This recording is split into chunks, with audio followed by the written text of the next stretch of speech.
Dear viewers, welcome back our channel civil engineers pro. तो आज के इस वीडियो में हम बात करने वाले हैं 66वीं संयुक्त प्रतियोगिता परीक्षा बीपीएससी बिहार के बारे में। जी हाँ दोस्तों, वैसे कैंडिडेट जो बीपीएससी के एस्पायरेंट्स हैं तो वो हमारे चैनल पर नए हो तो प्लीज़ सब्सक्राइब कर दो, क्योंकि बीपीएससी से रिलेटेड जो भी तमाम नोटिफिकेशन होगा वो समय से पहले आप सभी तक मैं पहुँचाता रहूँगा।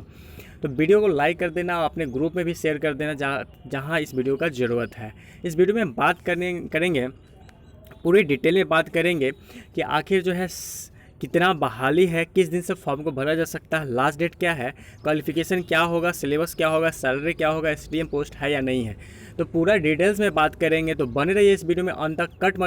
कट मत कीजिएगा, स्किप मत करके देखिएगा, पूरा वीडियो को देखिए, बहुत मज़ा आने वाला है। ठीक है, तो चलिए वीडियो को शुरू करते हैं। सबसे पहले बता दें कि वैसे कैंडिडेट जो BA, BCom, BSc, BTech, BE किए हुए हैं, ठीक है, वो सारे लोग फॉर्म को भर सकते हैं। किसी भी स्ट्रीम में आप ऑनर्स होना चाहिए, स्नातक होना चाहिए, वैसे सारे लोग इस फॉर्म को भर सकते हैं। और विभिन्न पोस्ट के लिए अलग अलग एक एज क्राइटेरिया रखा गया है।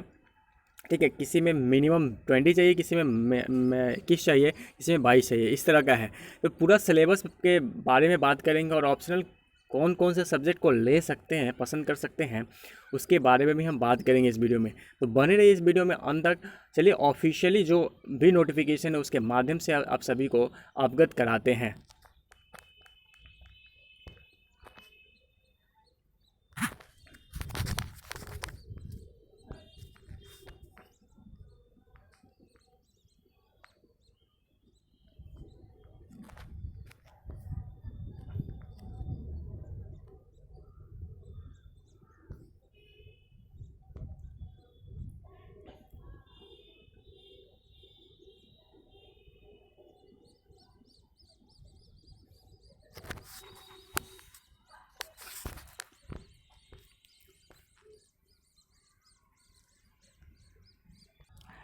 तो जैसे कि हमारे स्क्रीन पे देख पा रहे हो आप सभी, बिहार लोक सेवा आयोग 66वीं संयुक्त प्रतियोगिता परीक्षा, ठीक है, तो 66वीं संयुक्त प्रतियोगिता परीक्षा का जो भी नोटिफिकेशन है वो आ गया है।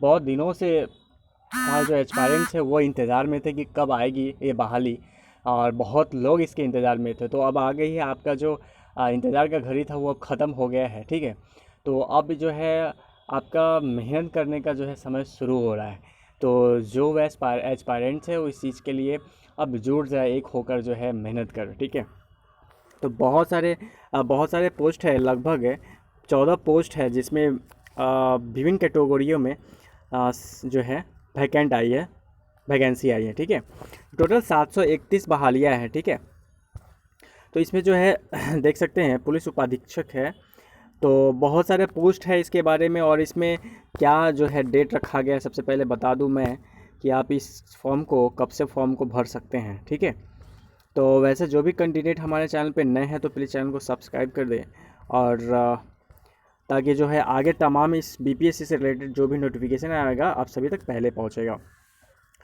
ऑनलाइन आवेदन प्रारंभ करने की तिथि 28 सितंबर 2020। जी हाँ दोस्तों, 28 सितंबर 2020 से आप बीपीएससी 66वीं का फॉर्म भर सकते हैं। और आखिरी डेट रखा गया है 20/10/2020, 20/10/2020 यानी 20 अक्टूबर 2020 तक इस फॉर्म को भरा जा सकता है। ठीक है, उसके बाद ज़रूरी जो भी चीज़ें हैं इस वीडियो में मैं बात करूंगा, और मेन महत्वपूर्ण मेरा सिलेबस होगा कि सिलेबस के बारे में भी बात करने वाला हूं। तो इसमें फ़ी क्या रखा गया है, सामान्य वालों के लिए 600 है, और ईडब्ल्यूएस हो, ईवीसी हो या फिर ओबीसी हो, उन सारे के लिए 600 रुपये रखा गया है। लड़कियों के लिए 150 है, और वही SC/ST जो बिहार के लिए है उनके लिए 150 है। और वही जो दिव्यांग कैटेगरी के हो, जो 40% या 40% से ऊपर हो, उनके लिए भी 150 रुपये रखा गया है।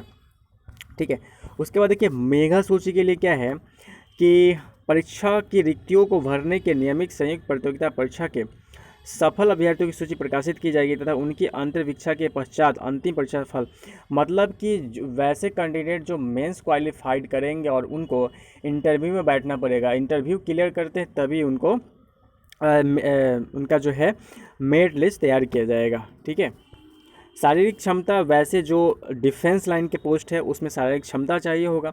तो बिहार पुलिस जिला समादेष्टा के लिए पुलिस उम्मीदवारों की न्यूनतम ऊंचाई 5 फीट 5 इंच होनी चाहिए। न्यूनतम छाती की माप बिना फुलाए 32 इंच होनी चाहिए।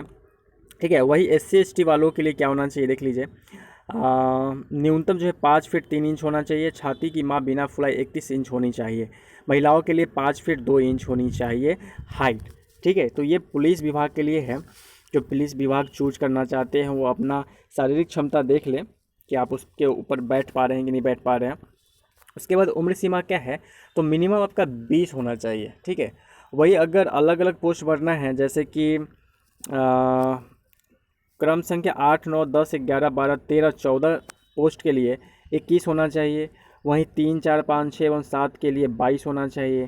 ठीक है, और एक में जो अंकित है उसके लिए आपका 20 होना अनिवार्य है। ठीक है, उसके बाद जो है कोड दिया गया है सारे कैटेगरी वाले का, यहाँ कोड दे रखा है तो अपना कोड भी देख ले। इसमें जो EWS में आते हैं उनका 7 कोड है। पिछड़ा वर्ग है उनका 5 है और अत्यंत पिछड़ा वर्ग वाले का 4 है। वही SC का जो है 2 है और ST वाले का 3 है। कोड रखा गया है इसमें। इस कोड से आप समझ सकते हैं कि आप कि किस कैटेगरी से है। शैक्षणिक योग्यता क्या होनी चाहिए, ऑनलाइन आवेदन भरने की अंतिम तिथि तथा आवेदक को मान्यता प्राप्त विश्वविद्यालय से स्नातक अथवा समकक्ष परीक्षा में उत्तीर्ण होना अनिवार्य है। ऑनलाइन आवेदन भरते समय आवेदक को ऑनलाइन आवेदन पत्र के विहित कलम में स्नातक या समकक्ष डिग्री के संबंध में पूर्ण सूचना देना अनिवार्य होगा। ठीक है, तो पोस्ट जो देख लीजिए, पोस्ट कोड है इधर, क्रम संख्या जो दिया हुआ है यही क्रम संख्या है। जो एज लिमिटेशन दिया था इस कॉलम में एज लिमिटेशन भी दिया हुआ है। ठीक है, तो अब बात करते हैं कि इसका सिलेबस क्या रखा गया है। इसके बारे में मैं बता दिया कि इस फॉर्म को आप कब से भर सकते हैं, आखिरी डेट क्या है, क्या फ़ी लगने वाला है और किस कैटेगरी से के कितने फ़ी लगेंगे। ठीक है, और क्या क्वालिफ़िकेशन रहने वाला है। तो सारे टॉपिक पे डिस्कशन मैंने कर लिया। मेन बचता है आपका सिलेबस। तो चलिए सिलेबस के बारे में हम बात कर लेते हैं, तो बने रहिए इस वीडियो में। ठीक है, तो सिलेबस के बारे में बात कर लेते हैं हम। तो वैसे जो भी कैंडिडेट है सिलेबस के बारे में आप जानना चाहते हैं तो इस वीडियो में बने रहिए अंत तक। और देखिए, बिहार गजट है, बिहार लोक सेवा आयोग। ठीक है, इसका एड्रेस लिखा हुआ बिहार लोक सेवा आयोग द्वारा संचालित 60वीं एवं 62वीं सम्मिलित प्रतियोगिता परीक्षा प्रारंभिक तथा मुख्य परीक्षा एवं भविष्य में आयोजित की जाने वाली, देखिए भविष्य में आयोजित की जाने वाली 60वीं 62वीं के समय में ये आपका सिलेबस तैयार किया गया था, लेकिन भविष्य में आयोजित की जाने वाली प्रतियोगिता प्रारंभिक परीक्षा तथा मुख्य परीक्षा या अद्यतन संशोधित संरचना एवं अद्यतन संशोधित पाठ्यक्रम में थोड़ा बहुत संशोधित किया जा सकता है, लेकिन मुख्य रूप से आपका सिलेबस यही होगा। प्रारंभिक परीक्षा का क्या है, प्रारंभिक परीक्षा 2 घंटों की होगी जिसमें सामान्य अध्ययन का एक पत्र 150 का होगा। प्रश्न पत्र हिंदी और अंग्रेजी दोनों में होंगे। तो वैसे कैंडिडेट जो अंग्रेजी जानते हैं उनके लिए भी वह बढ़िया है और जो हिंदी में देना चाहते हैं उनके लिए भी बढ़िया है। प्रारंभिक परीक्षा के सामान्य अध्ययन पत्र के प्रश्न पत्र वस्तुनिष्ठ एवं बहुविकल्प भी होंगे। वस्तुनिष्ठ होंगे, बहुविकल्प होंगे, एक से अधिक भी उसका उत्तर हो सकता है। उम्मीदवार वस्तुपूरक प्रश्न पत्रों का उत्तर देने के लिए कैलकुलेटर का प्रयोग नहीं कर सकते, यानी कैलकुलेटर अलाउड नहीं है। उसके बाद देखिए, प्रारंभिक परीक्षा महज जांच परीक्षा होगी जिसके आधार पर मुख्य परीक्षा हेतु उम्मीदवारों का चयन किया जाएगा। अतः इसमें प्राप्त किए गए अंकों का मुख्य परीक्षा से कोई संबंध नहीं होगा। इसमें उत्तीर्णता अनिवार्य होगी। इसके लिए आयोग द्वारा निर्धारित न्यूनतम अर्हतांक प्राप्त करना होगा। मुख्य परीक्षा के लिए चुने जाने वाले उम्मीदवारों की संख्या कुल संसूचित रिक्तियों की 10 गुनी होगी। ठीक है, तो आप PT क्वालिफाई करेंगे। ठीक है, तो जो भी आपका पोस्ट है उसके 10 गुने जो है स्टूडेंट को मेंस में बैठने दिया जाएगा। तो मुख्य परीक्षा का क्या है सिलेबस देख लीजिए। मुख्य परीक्षा का सिलेबस है, मुख्य परीक्षा के अनिवार्य विषय हैं। विषय कोड 1 है, विषय हिंदी है, पूर्णांक 100 अंक का है, 3 घंटे समय दिए जाएंगे। विषय 2 है, समान अध्ययन पत्र 1 है, 300 अंकों का होगा, 3 घंटे समय दिए जाएंगे। वही समान अध्ययन पत्र 2 है, 300 अंकों का होगा, 3 घंटे इसके लिए भी दिया जाएगा। ठीक है, तो समान हिंदी में 30% लाभांक प्राप्त करना अनिवार्य होगा, किंतु मेयक निर्धारण के प्रयोजनार्थ इसकी गणना नहीं की जाएगी।